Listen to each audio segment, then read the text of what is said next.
করছি যে রব্বুল কারীম আমাদেরকে পবিত্র জিলহজ মাসে তৃতীয় জুমায় আমাদেরকে সমবেত হওয়ার সুযোগ দান করেছেন। আমরা সকলে বলছি আলহামদুলিল্লাহ।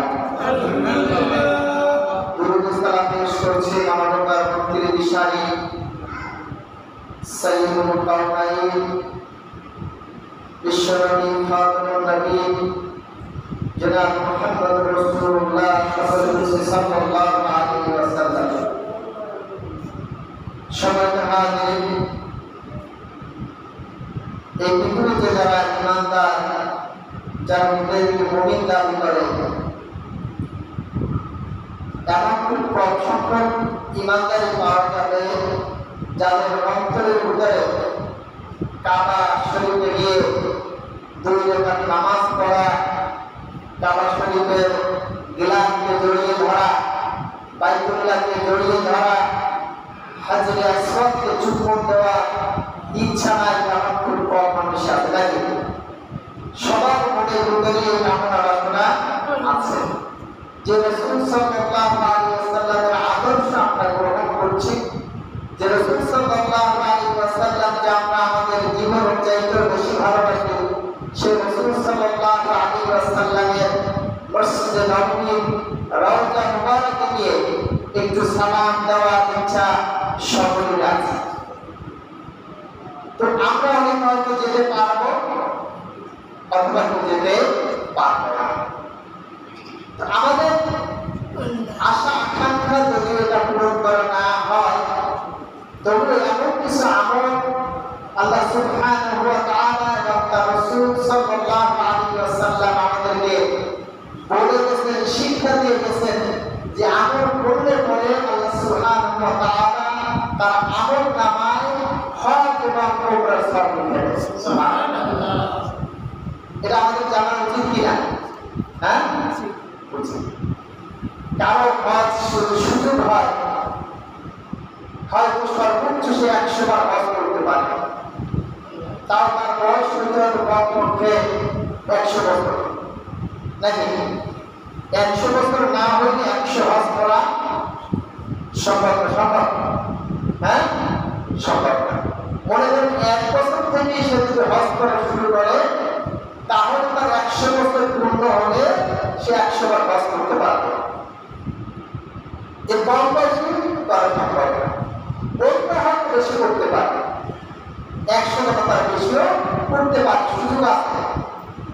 কিন্তু আল্লাহ রাব্বুল আলামিন তার রাসূলের মাধ্যমে এমন কিছু আমল আমাদেরকে শিক্ষা দিয়েছে যে আমলগুলো করলে পরে আমরা দৈনিক অন্তত 2, 4, 10, 20টা হজের সওয়াব আদায় করতে পারি। যদি একটু সচেতন করি, যদি একটু বোঝার চেষ্টা করি, যদি আমরা একটু সচেতন হই, তাহলে এটা করা সম্ভব।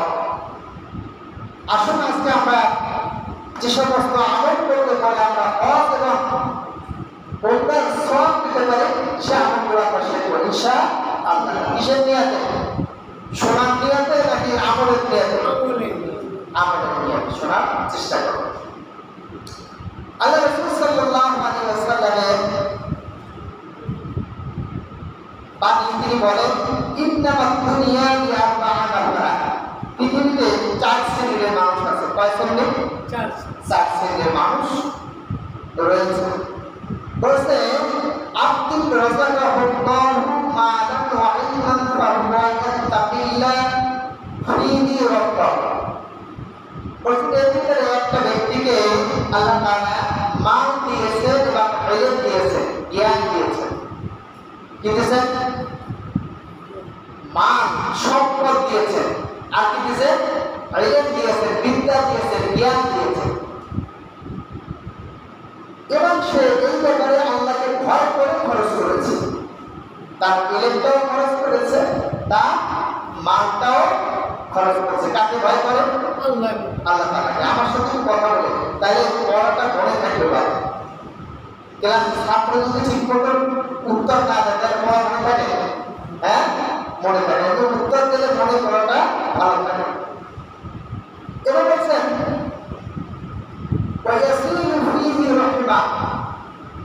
সে কি করে? এই ব্যাপারে তার আত্মীয়দের সম্পর্ক রক্ষা করে। শুধুমাত্র আল্লাহর মধ্যে খরচ করে না, সে তার আত্মীয়দেরকেও খরচ করে সম্পদ ব্যয় করে তাদের জন্য। এবং সে জানে যে এই সম্পদের ভিতরে আল্লাহর অধিকার আছে। কার অধিকার? আল্লাহর অধিকার আছে।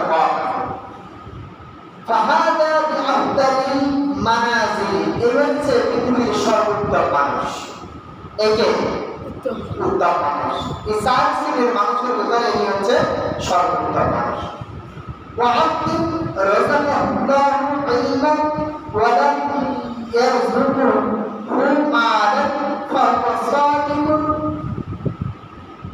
বলছেন যে এক ব্যক্তি হচ্ছে তাকে আল্লাহ তাআলা ইলম দিয়েছে কিন্তু তাকে সম্পদ দেন না। কি দিয়েছেন? ইলম দিয়েছেন, জ্ঞান দিয়েছেন, কিন্তু তাকে সম্পদ দেন না। কিন্তু সে ইলমের ব্যাপারে তার নিয়ত সহিহ ছিল, সে কি করছে? ইলমটা ভালো কাজে লাগাইছে।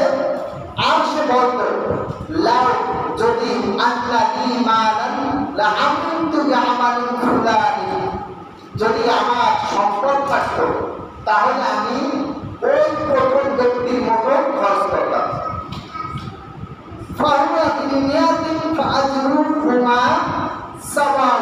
বলছেন যে এই কারণে ওই প্রথম ব্যক্তি ইলম এবং সম্পদ দুইটা খরচ করে যে সওয়াব পাইতো, সমপরিমাণ সওয়াব এই ব্যক্তিও পাবে। সুবহানাল্লাহ। আমাদের সমাজে মাঝে মাঝে আমাদের মন চায় যে আমার যদি কিছু টাকা হতো তাহলে আমি ওই জিনিসটা করে দিতাম, একটা মসজিদ বানাইতাম, একটা মাদ্রাসা বানাইতাম। আমার কাছে কিন্তু টাকা নেই, আমার কি আছে? নিয়ত আছে, ভালো আশা আছে, আকাঙ্ক্ষা আছে। এই আশা আকাঙ্ক্ষা থাকার কারণে আমি যদি মাদ্রাসা নাও করতে পারি, আমি যদি মসজিদ নাও বানাইতে পারি, আমার নিয়তের কারণে আল্লাহ তাআলা আমাকে মসজিদ মাদ্রাসা বানানোর সওয়াব দিয়েছেন। কারণ হচ্ছে কিসের কারণে? নিয়তের কারণে। আমি হজ করতে চাইতে পারি না, কিন্তু আমার মনের ভিতরে দৃঢ় আশা যে আমি যদি সুযোগ পাই তাহলে আমি হজ করবো, কিন্তু আল্লাহ তাআলা সম্পদ দেন নাই, সামর্থ্য দেন নাই। এই নিয়ত থাকার কারণে আল্লাহ তাআলা আপনার আমলনামায় সওয়াব দিয়েছেন। সবাই হাত দিন। তো প্রথম ব্যক্তিকে আল্লাহ তাআলা মালও দিয়েছেন, ইলমও দিয়েছেন। দ্বিতীয় ব্যক্তিকে ইলম দিয়েছেন, মাল দেন না, কিন্তু সে নিয়ত করেছে যে ওই ব্যক্তির মতন আমার সম্পদ থাকলে আমি কি করতাম? ইলমে ভেবে খরচ করতাম। এই কারণে আল্লাহ রাসূল বলছেন যে ওই দুইজনের সমান সওয়াব পাবেন। কে জানে? সমান সওয়াব পেয়ে যাবেন। ওয়াক্তিন রাযাকাহুল্লাহু মালান ওয়া লাম ইয়ারযুকহু ইলমা। আরেক ব্যক্তিকে আল্লাহ তাআলা মাল দিয়েছেন কিন্তু ইলম দেন না। কি দিয়েছেন? ইলম দেন। মাল দিয়েছেন, ইলম দেন না। ফাহুয়া ইয়াখবিতু ফি মালিহি বিগাইরি ওয়া লা ইয়াত্তাকি ফিহি রাব্বাহু। বলছেন যে এই ব্যক্তি কি করেছে? তার সম্পদ ইচ্ছা মতো খরচ করেছে। এই খরচ করার ব্যাপারে সে কখনোই আল্লাহকে ভয় পায় না। যে আল্লাহ তাআলা এই পথে খরচ করতে নিষেধ করেছে, এই পথে খরচ করা উচিত হবে না, সে বাদ বিচার করে না। তার মন যেখানে চাইছে সেখানে খরচ করে দিচ্ছে, সেটা বৈধ হোক আর অবৈধ হোক, ভালো কাজে হোক আর খারাপ কাজে হোক, খরচ করতেছে দিদা। বলছেন যে এই ব্যক্তি ওলা ইয়াসিন ফিহি রাহমা। বলছেন যে সাথে আত্মীয়তার খবরও রাখে না, কারণ যে আত্মীয় স্বজন আছে, অভাবী আছে আত্মীয় স্বজন, এদের ব্যাপারে সে খোঁজখবর রাখে না, তার নিজেরটাই নিয়ে সে ব্যস্ত ছিল। আল্লাহ রাসূল বলেছেন ওয়ালা ইয়ালামু লিল্লাহি ফি হাক্কা। এর ভিতরে যে আল্লাহর একটা হক আছে, একটা অধিকার আছে, এটাও সে বেমালুম ভুলে গেছে। ফাহাদা বিআফদাল মা বাকি মানাজিল। এর যে সবচেয়ে নিকৃষ্ট। এবার রাসূল বলেছেন যে ওয়া'আবদু লাম ইয়ারযুকুল্লাহু মালান ওয়া লা ইলমান ফাহুয়া ইয়াকুল। এক ব্যক্তি তাকে মালও দেয় না, ইলমও দেয় না, দুইটার একটাও দেয় না। এটা বলছেন ফায়াকুল, সে বলে লাউ আন্নালি মালান লা আমিলতু ফীহি বিআমালিন ফুলানি, বলছেন যে আমার যদি এলেম থাকতো, আমার যদি সম্পদ থাকতো, তাহলে আমি অমুক ব্যক্তির মতো খরচ করতাম। কার মতন? প্রথম ব্যক্তি। 3 নম্বর ব্যক্তি যে নিয়ত করেছে এই নিয়তের সাথে, অর্থাৎ সে ওই খারাপ কাজগুলো করছে। সমাজে সবাই ভালো কাজ করে টাকা থাকলে, টাকা যারা তারা বেশিরভাগ কি করে? খারাপ কাজে বেশি করে, ভালো কাজ খুব কম করে। তো বলা হচ্ছে যে আমি অনেক প্রথম করতাম। আল্লাহ রাসূল বলছেন যে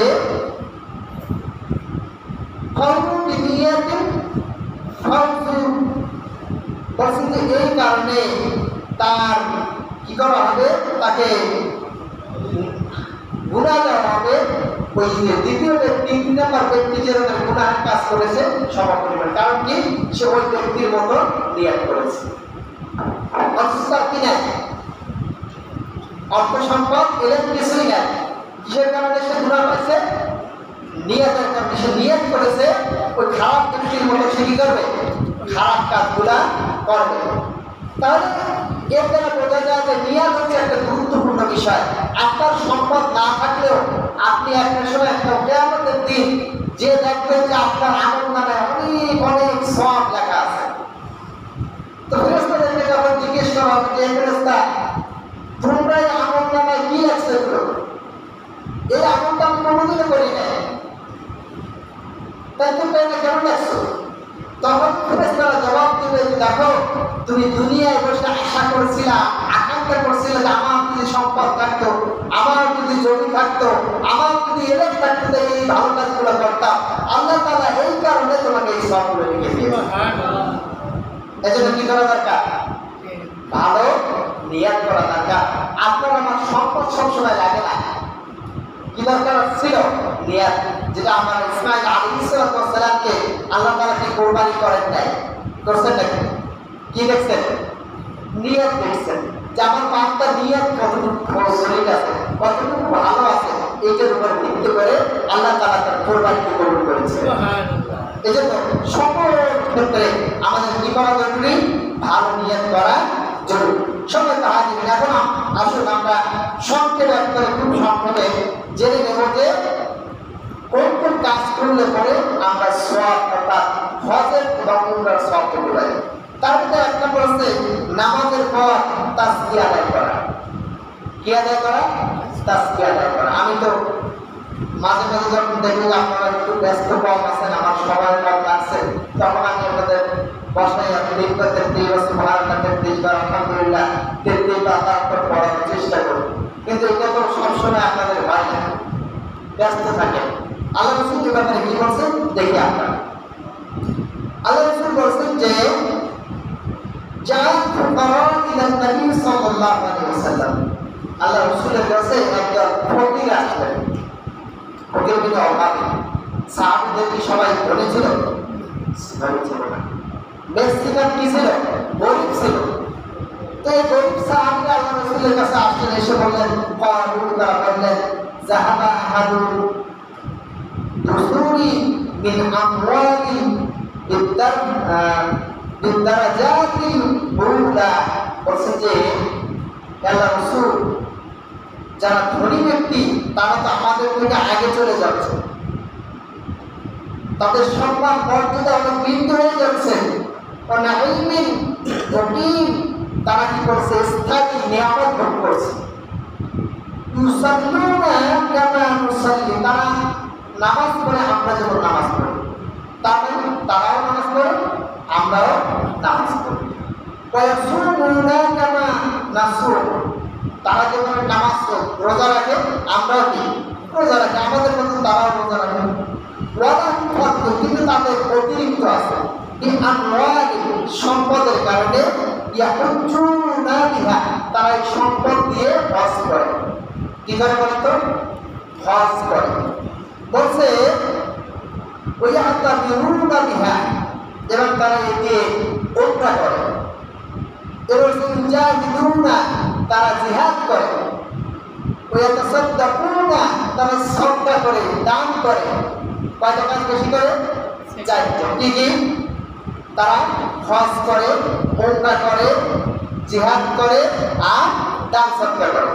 বলছে আমাদের মতন আমরাও নামাজ পড়ি, তারাও তো নামাজ পড়ে, আমরাও রোজা রাখি, তারাও রোজা রাখে, কিন্তু আমরা তো তাদের মতন হজ করতে পারি না, কারণ আমাদের সম্পদ নাই।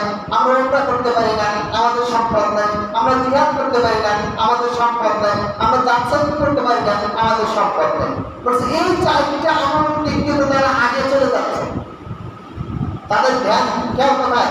আখেরাত। কিভাবে তারা আখেরাতে ভালো কিছু করতে পারবে চিন্তা চেতনা তারা কি করছে। আমাদের মধ্যে এইটা না যে টাকা পয়সা কিভাবে বেশি হওয়া যায়, এইটা ধান্দা না। তাদের ধান্দা কি? আখেরাতে আমরা কিভাবে আরো বেশি মর্যাদা দিতে পারি, এই টার্গেট নিয়ে তারা কি কথা বলছে। আল্লাহ রাসূল জানতে আসতেন, তো বলছে এই কাজগুলো করে আল্লাহ রাসূল, তাহলে তো আমরা পিছনে পড়ে গেলাম। قال على الرسول صلى الله عليه وسلم جواب على أحدثكم إن أخذتم أدركتم من سبقكم। বলছেন যে তাহলে আমি কি তোমাদের আমার একটা খবর দেবো না, যে খবরটা, যে কাজটা তোমরা যদি গ্রহণ করো তাহলে তোমাদের পূর্ববর্তীদের চাইতে তোমরা আগে বেড়ে যাবে। যারা তো তোমাকে আগে চলে যাচ্ছে, বলছে আগে যেতে পারবে না, তোমরাই আগে চলে যাবে। ওয়ালা ইউদরিকুম, তোমাদেরকে ধরতে পারবে না। আহাদুন বা'দুকুম, তোমাদের পরেও কেউ তোমাদেরকে ধরতে পারবে না।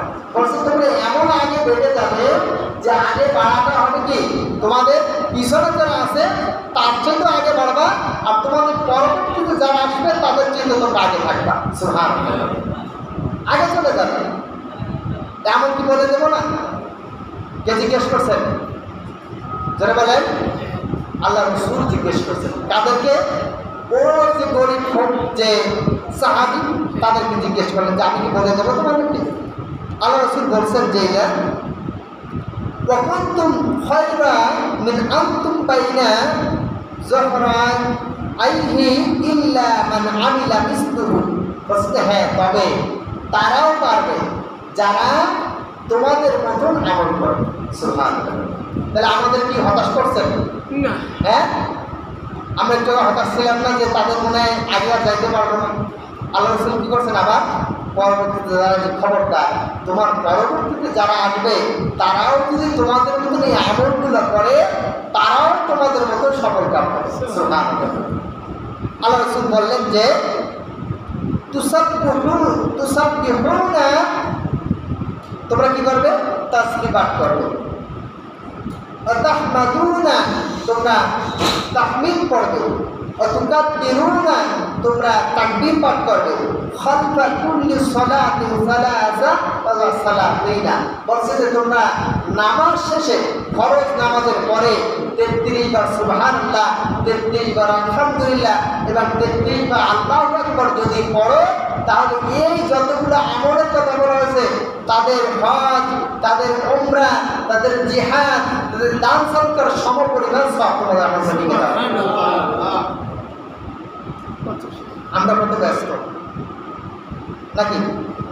নামাজ পড়ার পরে কিভাবে দৌড় দেবো, মসজিদে মনে হয় বেঁধে রাখা হয়েছে, মনে হয় বাহিরে অনেক নাচ নিয়ামত পড়ে আছে, ওখানে যদি না যায় হয়তো আগুন লাগছে ঘরে, অথবা বাচ্চা পানিতে পড়ছে, মুমূর্ষু অবস্থায় এরকমের মসজিদ থেকে দৌড়ানো চলে গেছে। আর মসজিদে আনার সময় কি মনে হয় বেঁধে তারপরে আনা হচ্ছে, সহজে মসজিদে আসা যায় না। অথচ আল্লাহ রাসূল কত সুন্দর সংবাদ দিয়েছেন যে তোমরা ফরজ নামাজের পরে যদি 33 বার সুবহানাল্লাহ, 33 বার আলহামদুলিল্লাহ, 33 বার আল্লাহু আকবার পড়ো, তাহলে তোমরা সাহাবীদের মতো তোমাদের আমলনামায়ও হজ, উমরা, জিহাদ এবং দান সদকার সওয়াব লিখে দেওয়া হবে। তাহলে আমরা প্রত্যেকদিন কয়বার করতে পারি? অন্তত কয়বার? 5 বার তো পারি। তাহলে 5 বার যদি করি তাহলে 5 বার কি হজের সওয়াব পাওয়া যাবে না? 5 বার উমরার সওয়াব পাওয়া যাবে না? 5 বার জিহাদের সওয়াব পাওয়া যাবে না? 5 বার দান সদকার সওয়াব পাওয়া যাবে না? কিন্তু ব্যস্ত এই সময় কোথায়? আমার 10 টাকার দোকানদারের জন্য আমার সব শেষ, আমার দুনিয়া 5 টাকা উঠানোর জন্য সব শেষ। এই করতে কয় ঘন্টা সময় লাগে? কথা বলেন। হ্যাঁ 4-5 ঘন্টা, হ্যাঁ 5 মিনিট লাগে, তাও লাগে 1 থেকে 2 মিনিট, 2 মিনিটে আপনি আমলটা করতে পারেন, করবো তো ইনশাআল্লাহ। এখানে যারা আছে আমরা তো আমরা অতপর ধরতে পারি তো ইনশাআল্লাহ। আর কখনো কি ফরজ নামাজের পরে এই তাসবিহ আদায় না করে আমি জায়গা ত্যাগ করবো না, যত ব্যস্ত থাকবো সমস্ত ব্যস্ততার আগে আমার এই কাজটা করতে হবে, কারণ আমার নাজাত দরকার। কি দরকার? নাজাত দরকার। সম্মানিত মা ও বোনেরা, আপনাদের জন্য একই আমল। আপনারা ঘরে বসে যখন ফরজ নামাজ শেষ করবে, ফরজ নামাজ শেষ করার পরে এই 33 বার সুবহানাল্লাহ, 33 বার আলহামদুলিল্লাহ এবং 33 বার আল্লাহু আকবার পড়ে তারপর আপনারা জায়গা নামাজ ছাড়বেন। আপনারা যারা আছেন বাসায় বলে বলুন, আমল শিক্ষা দেবেন, লস পেলা। আপনি যদি আমলটা শিক্ষা দেন আর সে যদি আমল করে তাহলে কি হবে? দ্বিগুণ সওয়াব পাবে না।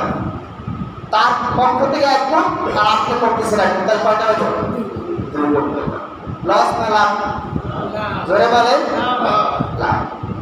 লাভ তো আপনার সব জায়গায় খুঁজে, এই লাভ খুঁজি না, আসল লাভ খুঁজে না আমরা সবার আগে। তাহলে একটা পেলাম যে আমরা নামাজের পরে, ফরজ নামাজের পরে 33 বার সুবহানাল্লাহ, 33 বার আলহামদুলিল্লাহ এবং 33 বার আল্লাহু আকবার পড়ব ইনশাআল্লাহ। 2 নম্বর হচ্ছে ইশরাক নামাজ। কি নামাজ? ইশরাক নামাজ। কোন সময় পড়তে হয়? মাগরিবের পরে না জোহরের পরে? কোন সময় পড়তে হয়? হ্যাঁ, ফজরের পরে। আল্লাহ রাসূল বলেছেন, মান সাল্লাল গাদাতা ফি জামাআতি সুম্মা ক্বাআদা ইয়াযকুরুল্লাহা হাত্তা তাতলুআ আশ-শামস। বলেছেন যে ব্যক্তি ফজরে 2 রাকাত নামাজ আদায় করত, সুম্মা ক্বাআদা এরপর বসে পড়ল, ইয়াযকুরুল্লাহা হাত্তা তাতলুআ আশ-শামস, সূর্য ওঠা পর্যন্ত বসে থাকলো। কোথায়? মুসাল্লায়।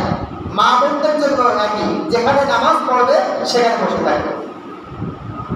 আমরা যারা আছি মসজিদে আসবো, বসে থাকবো মসজিদে ফজরের নামাজের পরে কতক্ষণ পর্যন্ত? সূর্য ওঠা আগ পর্যন্ত। সুম্মা সাল্লা রাকাতাইন, এরপরে 2 রাকাত নামাজ পড়বো। কয় রাকাত?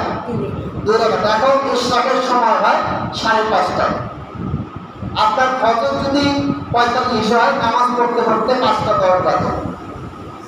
10-এর পরে আপনি মসজিদে বসলেন, জিকির আজকার করলেন, 100 বার সুবহানাল্লাহ, 100 বার আলহামদুলিল্লাহ, 100 বার আল্লাহু আকবার, 100 বার লা ইলাহা ইল্লাল্লাহ, 100 বার আস্তাগফিরুল্লাহ পড়লেন।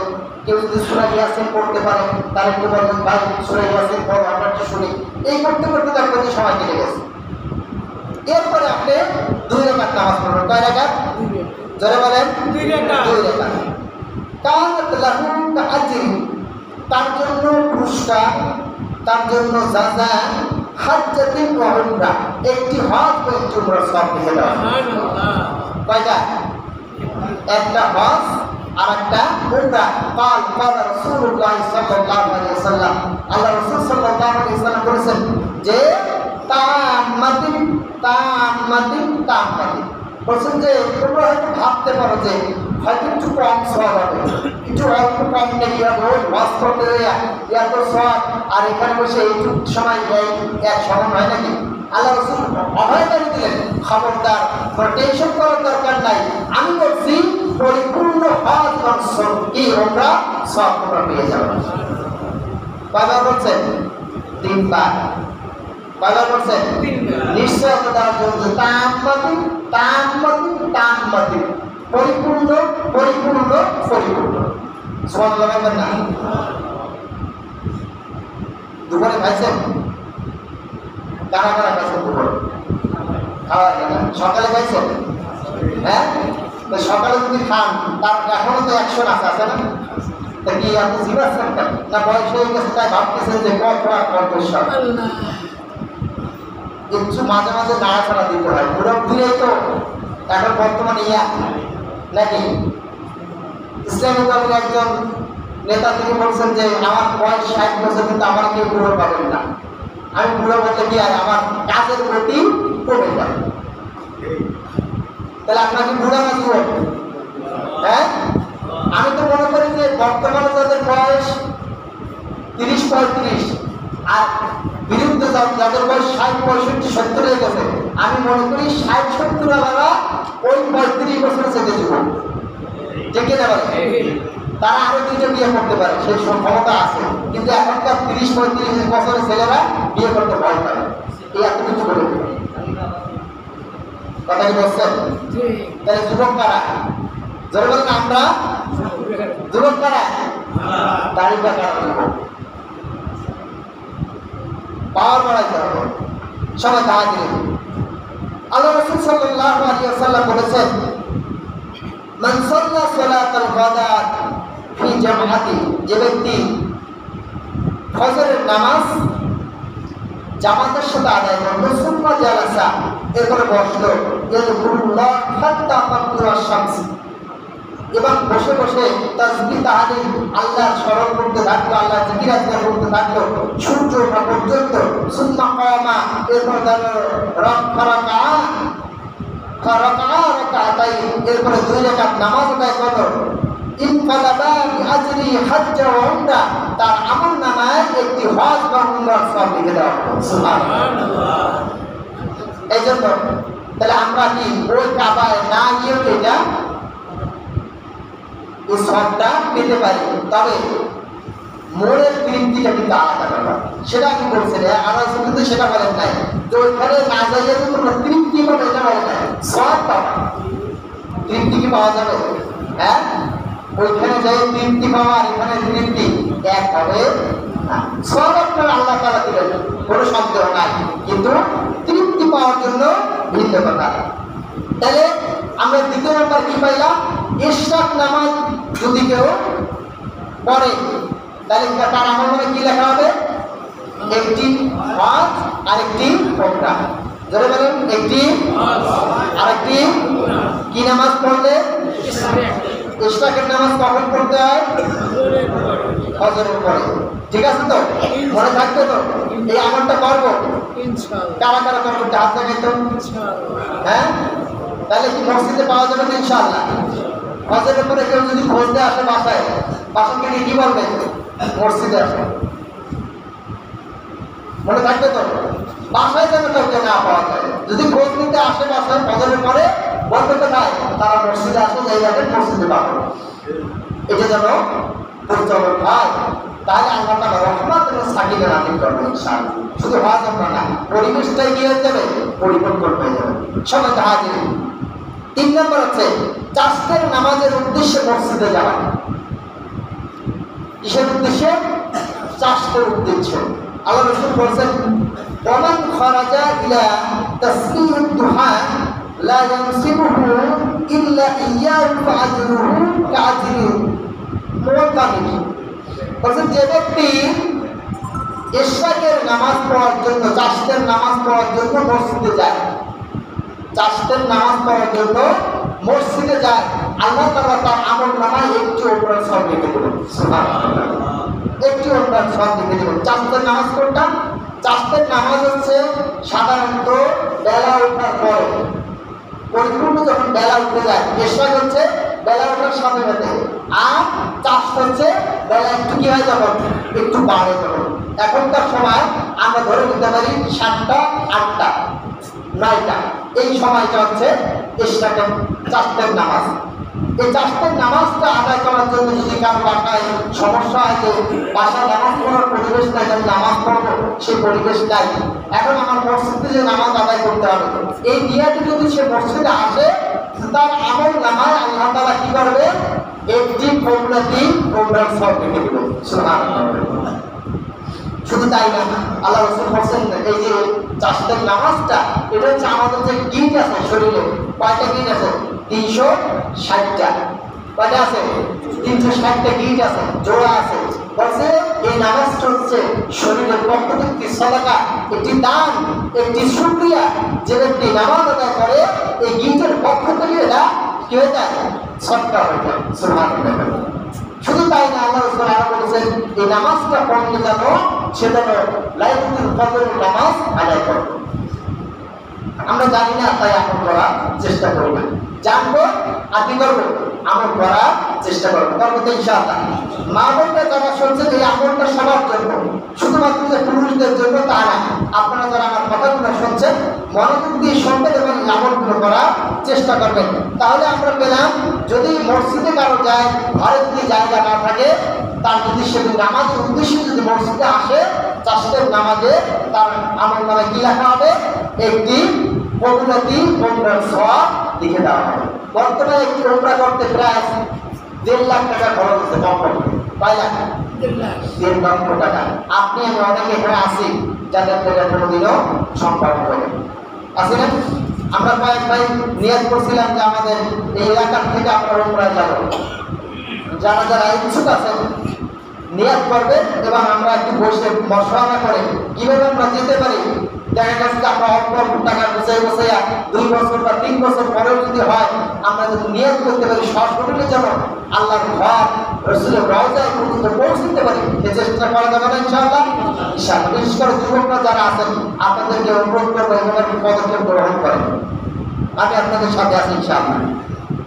4 নম্বর হচ্ছে ফরজ নামাজের পরে, অর্থাৎ নামাজ পড়ার উদ্দেশ্যে ওযু করে মসজিদে যাওয়া।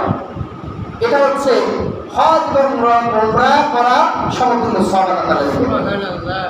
আমরা অনেক সময় মসজিদে ওযু করার জন্য মসজিদে চলে আসি না।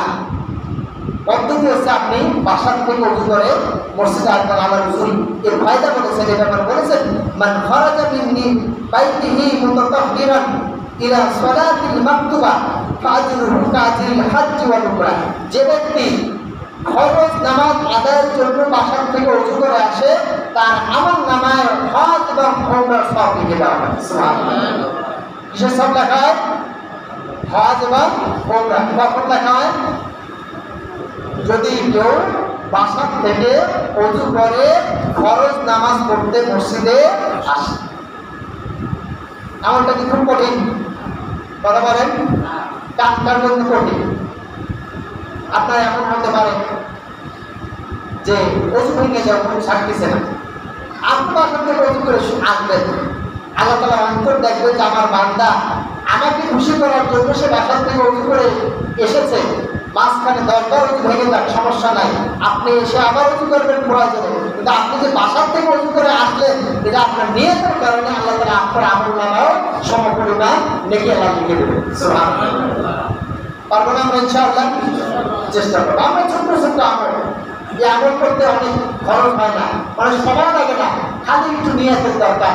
একটু যদি চেষ্টা করি তাহলে কাজগুলো করা অনেক সহজ হয়ে যায়। 5 নম্বর হচ্ছে দিন শেখার উদ্দেশ্যে মসজিদে আসা। এই যে আপনারা আসছেন, কেন আসছেন? সবাই চিন্তা করতে আসে না, অনেকে আলোচনা শুনতে আসছে, আসেন না? কেউ যদি আলোচনা শুনতে আসে, নিয়ত করে আসে, জুমার নামাজ তার আদায় হবে না? হবে কি না? হবে। তাহলে কেউ যদি আলোচনা শুনতে চান তা আগে আগে আসবে। তাহলে আগে আগে আলোচনা শোনার উদ্দেশ্যে যদি কেউ মসজিদে আসে, আল্লাহ রাসূল সাল্লাল্লাহু আলাইহি ওয়াসাল্লাম তার ব্যাপারে বলেছেন, মান কাদা ইলাল মাসজিদ লা ইউরিদু ইল্লা আন ইয়াতাআল্লামা খায়রান আও ইয়াহদিমুহু কানা লাহু কাজরি হাজ্জি তাম্মা হাজ্জুহু। যে ব্যক্তি ইলম শেখার উদ্দেশ্যে, দ্বীন শেখার উদ্দেশ্যে, দ্বীনি কথা বলার উদ্দেশ্যে মসজিদে আসে, আল্লাহ রাব্বুল আলামিন তার আমলনামায় একটি হজের সওয়াব লিখে দেন। সুবহানাল্লাহ। তাহলে আমরা যখন আসি, যদি নিয়ত করি যে আমি একটু মসজিদে যাব, ইমাম সাহেবের কাছ থেকে জুমার জন্য না, শুধু যখনই আসি বাসা থেকে নিয়ত করে আসবো, আজকে যে আমি একটা মাসালা শিখব, আমি যে আজকে একটু ইমাম সাহেবের কাছ থেকে একটু আমার সুরাটা শোনাবো, আমারটা শুনতো কিনা, তাহলে এটা লেকচারটা হবে না? কথা বলতে হবে না? আমি একটা মাসালা শিখলাম, এটা কি লেকচারটা হবে না?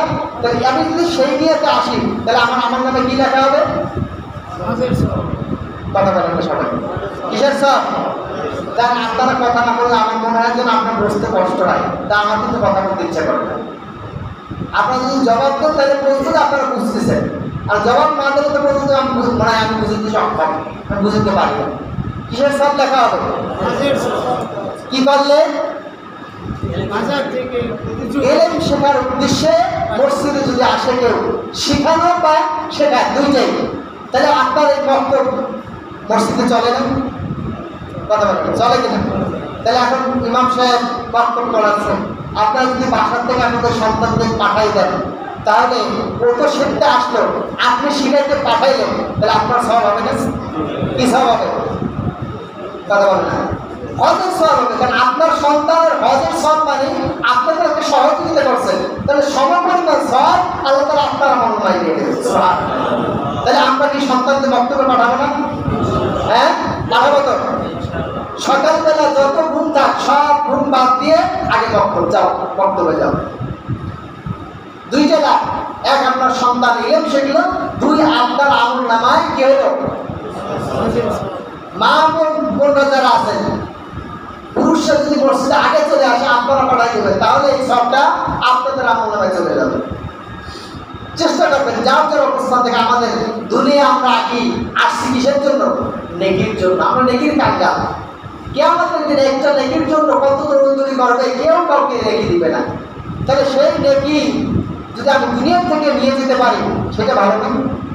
কথা বলেন, সময়টা আগে এই জন্য চেষ্টা করবেন। 6 নম্বর হচ্ছে আল্লাহ রাসূল বলেছেন যে মসজিদে জামাতের সাথে নামাজ আদায় করলে আল্লাহ তাআলা কি করে? হজের সওয়াব লিখে দেন। সুবহানাল্লাহ বলবেন না? বাড়িতে যেয়ে বলবেন, বাড়িতে যেয়ে চাচিনি শোনাবেন আর ভাবিনি শোনাবেন। সুবহানাল্লাহ নাকি? এখন তো করতে লজ্জা পাচ্ছে না। এটা জোরে বলেন তো সুবহানাল্লাহ। এরকম যখন সাউন্ডটা থাকে তাহলে বলতে যে না, এটা একটা ইমানদারের মজলিস, ইমানদারের জলসা। আল্লাহ সুবহান মাশা ইলা সালাতিল মাকতুবাতিন ফিল জামাআতি ফাহিয়া কাহাজ্জাতি ওয়া মান মাশা ইলা সালাতি তাউলি ফাহিয়া কাউফরাতি তাম্মা। মান মাশা ইলা সালাতিল মাকতুবা, যে ব্যক্তি ফরজ নামাজ আদায়ের জন্য মসজিদে আসবে, তার আমলনামায় আল্লাহ তাআলা একটি পদ্ধতি সহজে সব লিখে দেবেন। সুবহানাল্লাহ। আবার বলছেন ওমান মাশা ইলা সালাতি তাতুরুই ফাইয়াকা উমরাতি তাম্মা, আর যে ব্যক্তি নফল নামাজ পড়ার উদ্দেশ্যে মসজিদে আসবে, আল্লাহ তাআলা তার আমলনামায় উমরার সব লিখে দেবেন। সুবহানাল্লাহ। ভালো কাজ না খারাপ কাজ? ভালো কাজ। কত সময় লাগে? হ্যাঁ, অনেক টাকা লাগে। হ্যাঁ, পরিশ্রম খুব বেশি লাগে। হ্যাঁ, দরকার একটু মন দরকার, মনটাকে তৈরি করা দরকার, জানি আমলটা করো। যদি একটু নিয়ত করে নিতে পারি, তাহলে আপনার আমার আমলনামা দেখবেন অনেক নেকি হয়ে গেছে, অনেক নেকি হয়ে গেছে। একটু সচেতন হওয়া দরকার। সম্মানিত হাজির, তাহলে যে ব্যক্তি বাসার থেকে ফরজ নামাজ আদায়ের জন্য মসজিদে আসে, তার আমলনামায় কি লেখা হবে? কথা বলে না, সে সব ওয়াজিব সব। আর যে ব্যক্তি নফল নামাজের উদ্দেশ্যে মসজিদে আসবে, তার আমলনামায় কি লেখা হবে? উমরাহ সব। এটা কি কঠিন কাজ না সহজ কাজ? করবো না কারা কারা? করবেন না? করবো না, ভুলে যাবে। করবো কারা কারা? হাত দেখেন তো ইনশাআল্লাহ। আল্লাহ তাআলা আমাদের হায়াতগুলো কবুল করুন সকলবেলা। ছোট্ট ছোট্ট আমল আল্লাহ রাসূলের সাহাবায়ে শিখাই গেছেন, তাই আমরা এগুলো পাইছি। তারা যদি না শিখেন, তাহলে আমরা এগুলো পাইতাম না। তারা ফুটে কোন জায়গায় কত সব কি আছে সবগুলো চেষ্টা করছেন, যারা বোঝার চেষ্টা করছেন, আমল করার চেষ্টা করছেন। তাদের টার্গেট ছিল কিভাবে আমি দুনিয়ার থেকে আখিরাতের মুখে জান্নাতি হয়ে যেতে পারি, কিভাবে আমি জান্নাতি মানুষ হয়ে দুনিয়া থেকে বিদায় নিতে পারি, এই টার্গেটটা করছে। আর আমরা দুনিয়ায় আসছি কিভাবে আমরা দুনিয়ায় ঘর বাড়ি করবো, কিভাবে আমি দুনিয়ায় ভালো একটু চেয়ার পাবো, কিভাবে আমি দুনিয়ায় একটু ভালো সম্মানী হবে, এই টার্গেট নিয়ে আমি দুনিয়ায় চলাফেরা করবো। কিন্তু সাহাবীদের জীবনে এটা ছিল না। দুনিয়ার কোনো সম্মান তাদের কাছে কোনো সম্মানই ছিল, কোনো সম্মানই ছিল, সব ছিল তুচ্ছ। তারা দুনিয়াতে লাথি মেরেছে, লাথি মারার কারণে আজকে তাদের নামের শেষে বলা হয় রাদিয়াল্লাহু তাআলা আনহু। এই কারণেই বলে থাকে আল্লাহ তাআলা তাদের উপর সন্তুষ্ট হয়ে গেছে। আর তারাও কি আল্লাহ তাআলার উপরে সন্তুষ্ট হয়ে দুনিয়া থেকে বিদায় নিয়েছে। তাদের নাম ভোট দাও কিনে কি ওই যে 40-এ খাওয়াইয়া তারপরে বার্ষিকী পালন করিয়া এ জায়গাতে চাঁদা উঠে ও জায়গাতে চাঁদা উঠাইয়া তারপরে তার নামে ব্যাগ চড়াইয়া খাওয়াইয়া নাম প্রকাশ করা লাগে না, লাগে নাকি? আছে বলেন তো, সাহাবায়ে কেরাম দুনিয়া যেত আবু বকর, ওমর, উসমান, আলী এর জন্য কয়টা ব্যাগ চড়াইছেন আপনারা? জোরে বলেন, চড়াইছেন? তাদেরকে স্মরণ করে না? তাদেরকে সম্মান করে না? তাদেরকে ইজ্জত দেয় না? তাদের নামে নাম রাখে না? কিন্তু আপনাদের ব্যাগ চড়ার পরেও কি ওই যতক্ষণ ব্যাগ চড়ায় যতক্ষণ খায় ততক্ষণ তার সব শেষ। হয় নাম আছে, কথা বলেন। আর 1500 বছর আগে চলে গেছে সাহাবায়ে কেরাম, তাদের নাম এখনো সম্মানের সাথে স্মরণ করে থাকে। কেন করেন? আমলগুলো কিন্তু আমলের কারণে আল্লাহ তাআলা তাদের মর্যাদা সম্মান যুগ যুগ পর্যন্ত টিকায় রাখবেন। শুধু তাই না, কিয়ামত পর্যন্ত সম্মান তাদের থাকবে ইনশাআল্লাহ। এই জন্য সম্মান কি পাওয়ার জন্য রবের সাথে সম্পর্ক করা দরকার। সম্মান দেওয়ার মালিককে বিশ্বাস করি আমরা। সম্মান দেওয়ার মালিককে আল্লাহ তাআলা যদি কাউকে সম্মানিত করেন পৃথিবীর সবাই মিলে তাকে অপমান করতে পারে। আর আল্লাহ তাআলা যদি কাউকে অপমান করেন পৃথিবীর সবাই মিলে তাকে সম্মান করতে পারে। এই যে স্বভাব, এই চিন্তা চেতনা ধ্যান ধারণা আমাদের ভিতর থাকা দরকার। যখন থাকবে তখন কি আমরা ভালো মানুষ, সোনার মানুষ হতে পারবো, অনুকরণযোগ্য মানুষ হতে পারবো। আর যতক্ষণ এটা চিন্তা চেতনা না আসবে ততক্ষণ পর্যন্ত কি হবে না, আমাদের কোনো পরিবর্তন আসবে না। আমাদের সামনে থেকে অনেক ভালো বলবে, পিছনে গেলে কি যতটা ভালো বলছে তার চেয়ে কয়েক গুণ খারাপ করবে। সামনের সামনে সম্মান দিচ্ছে, পিছনে গেলে কি এত বড় বাস ঢুকাই দিচ্ছে। কেন দিচ্ছে? কারণ আপনার আমার সামনে আর ভিতরে কি সমান না, বাইরে আর ভিতরে আলাদা জগৎ। এই জন্য আলাদাভাবেই আমাদেরকে সম্মান করা হয়। এই জন্য আমরা চেষ্টা করবো এই কাজগুলো করা। যে আমলগুলো আমার আরো আমল আছে, 15টা আমল আছে, 16টা আমল আছে, এটা বলা আজকে সম্ভব না। ইনশাআল্লাহ আমরা আগামী দিনে আবার করবো। আমি আরেকটা আমল করি, আমি আমার আলোচনা শেষ করবো। জুমার নামাজে উপস্থিত হওয়া। আল্লাহ রাসূল সাল্লাল্লাহু আলাইহি ওয়াসাল্লাম বলেছেন, যে ব্যক্তি জুমার নামাজে নামাজ আদায়ের জন্য উপস্থিত হয় তার আমল নামায়ও একটি নফল হজের সওয়াব লিখে দেওয়া হয়। সুবহানাল্লাহ। আল্লাহ রাসূল বলেছেন যে আল জুমআতু আহাব্বু ইলাল্লাহি তাআলা মিন হাজ্জিন তাতুরু। যে ব্যক্তি নফল হজ করে এই নফল হজের চাইতেও জুমার নামাজটা আল্লাহ তাআলার কাছে অনেক দাম। সুবহানাল্লাহ। তাহলে নফল হজের যে মর্যাদা, নফল হজের মর্যাদার চাইতেও এই জুমার নামাজের মর্যাদা কার কাছে বেশি? তাহলে ওই নফল হজের চাইতেও দাম কার বেশি? এই জুমার নামাজের। কার দাম বেশি বলেন? এই জুমার নামাজের দাম বেশি। কিন্তু আমরা কি অনেক সময় জুমার নামাজ তাও কি পাই না। ওই যারা তাদের কথা বলছে, অনেকে নামাজ পড়তে আসা শেষ আসে বলতে আরে নামাজটা পাইতাম না। অনেকে রাস্তা থেকে বিদায় নিয়ে বাসা চলে যায়, জুমার নামাজ পায় না। তাহলে জুমার যদি গুরুত্ব আপনার আমার ভিতরে থাকতো তাহলে কি হইতো, যখন মুয়াজ্জিন আযান দিছে তখনই তো তার আগের থেকেই তো প্রস্তুতি নেওয়া দরকার ছিল যে আমার মুয়াজ্জিন এখনই আযান দিবে, আমি আর বসে থাকার সময় না, আগে আগে রেডি হয়ে আযান দেওয়ার আগেই যেন বাসার থেকে রওনা হতে পারি। এই আমলগুলো ছোট্ট ছোট্ট আমল আপনার আমার জীবনে অনেক কিছু পরিবর্তন এনে দিতে পারে। পারে না ভাই? পারে। চেষ্টা করা দরকার। তো যে কথাগুলো বললাম, যে 7টা আমলের কথা বললাম, 1 নাম্বার হচ্ছে, আবার স্মরণ করে যে 1 নাম্বার হচ্ছে ফরজ নামাজের পরে 33 বার সুবহানাল্লাহ, 33 বার আলহামদুলিল্লাহ, 33 বার আল্লাহু আকবার পড়বে। এতে কি হবে? আল্লাহ তাআলা একটি হজের সওয়াব লিখে দিবেন, একটি জিহাদের সওয়াব লিখে দিবেন, সদকার সওয়াব লিখে দিবেন, ওমরার সওয়াব লিখে দিবেন। 2 নাম্বার হচ্ছে ইশরাকের নামাজ যদি কেউ পড়ে তার আমল নামায় একটি ওমরা এবং একটি হজের সওয়াব লিখে দিবেন। এরপর যদি তাসবিহের নামাজের উদ্দেশ্যের দিকে মসজিদে আসে তাহলে তার আমল নামায় আল্লাহ তাআলা একটি ওমরার সওয়াব লিখে দিবেন।